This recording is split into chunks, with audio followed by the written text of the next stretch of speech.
दोस्तों नमस्कार, स्वागत है आपका फिर स्टडी मंत्रा डीप चैनल पे।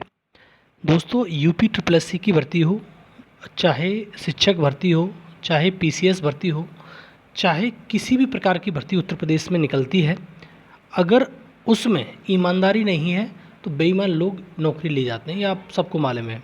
तो इसी क्रम में देखो, मालूम है आपको कि कितने पेपर लीक हुआ। आर का पेपर लीक हुआ, पुलिस का पेपर लीक हुआ, और अभी नीट का पेपर लीक हुआ, नेट जेआरएफ का मतलब पेपर ही कैंसिल कर दिया गया। बहुत सारे पेपर है जो कोई भी एग्ज़ाम, सी टेट, अब तो यूपी टेट, सबके पेपर लीक हो जाते हैं। और इन जो सरकार होती हैं वो कुछ नहीं कर पाती, हाथ पे हाथ रखे बैठी रहती हैं।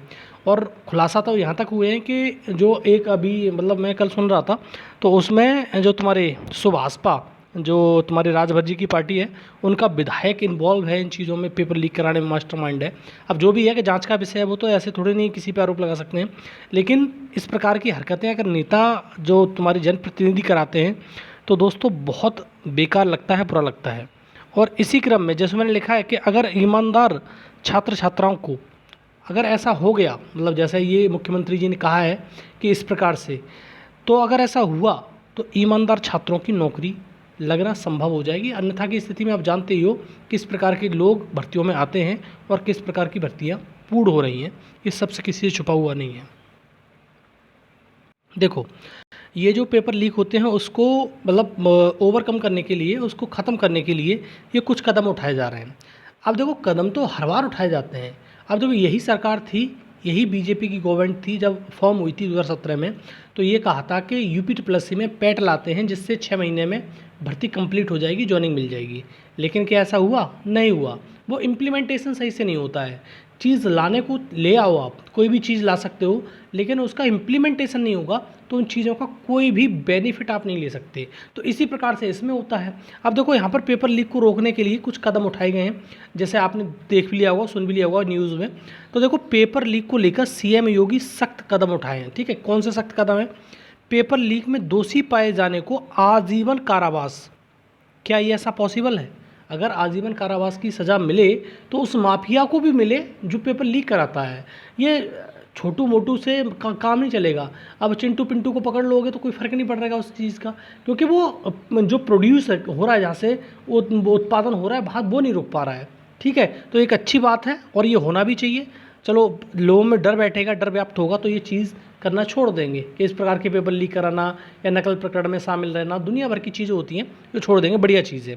दूसरा, दोषियों पर सरकार लगाएगी 1 करोड़ का जुर्माना। जो भी दोषी पाया जाएगा उसको 1 करोड़ का जुर्माना। ये बहुत तगड़ा जुर्माना हो गया ये। दूसरा, यूपी सार्वजनिक परीक्षा अध्यादेश 2024 लाने को मंजूरी मिल गई है। मतलब जो तुम्हारी विधान परिषद में मंजूरी मिल गई है। इस प्रस्ताव को योगी कैबिनेट में आज मंजूरी दे दी है। अगर ऐसा होता है तो लोग डरेंगे। इसी प्रकार, ऐसी बात नहीं कि लोग नहीं डरेंगे, लोग डरेंगे। और लोग डरेंगे तो इन प्रकार की हरकतों को करना छोड़ देंगे। लेकिन बहुत सारी चीज़ें हैं, बहुत सारे फैक्टर काम करते हैं। क्या इन चीज़ों को आप ले तो आए, आपने कह दिया, कह देने मात्र से कुछ नहीं होता है। क्या ये इम्प्लीमेंट होगा ये अच्छे से? अगर इम्प्लीमेंट हुआ, आपकी विल पावर है, तो वाकई में ये नकल जो प्रकरण है वो सारा, या पेपर लीक के मामले हैं, सब रुक जाएंगे, कुछ भी नहीं बचेगा। अगर ऐसा नहीं है, लोगों में डर व्याप्त ही नहीं है, तो कुछ नहीं रुकेगा। सही बात तो यही है। चीज़ें किस प्रकार से चलती हैं हम सब जानते हैं। और मैं शुरुआत में जो आपको कोट किया एग्जाम्पल, कि जो यही सरकार थी कि वो पैड लेके आई यूपी ट्रिपल एस सी में कि जल्दी से भर्ती कराएंगे हम, लेकिन लगाओ पैड 2021 की भर्ती है, लेखपाल आज तक कंप्लीट नहीं हुई है। ठीक है, और एक भर्ती एक और है तुम्हारी, जो तुम्हारी क्या कहते हैं उसकी,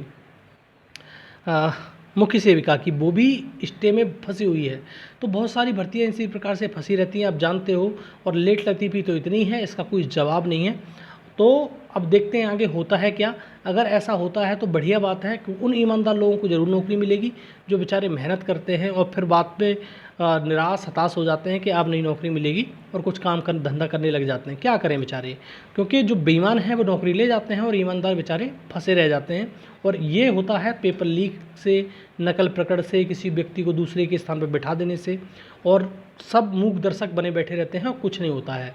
हमने हर चीज़ में देखा है, हर बार कहते हैं कि डीबी में हम ये करेंगे वो करेंगे, एसटीएफ ये करेगी वो करेगी, कुछ नहीं करती। सारे लोगों का डीबी हो जाता है, लोग डरते हैं, वो भी डीबी करा लेते हैं, उनको भी नौकरी मिल जाती है। तो बहुत सारी चीज़ें हैं, बहुत सारे फैक्टर काम करते हैं। और आपका इसमें क्या कहना है ज़रूर कमेंट बॉक्स में लिख के बताइए। क्या ये फालतू में हवाई बातें हैं या कुछ इसमें ठोस कदम उठाए जाएंगे? ठीक है दोस्तों, अगर वीडियो अच्छा लगता है तो लाइक शेयर कर दिया करो, चैनल सब्सक्राइब कर लो। धन्यवाद।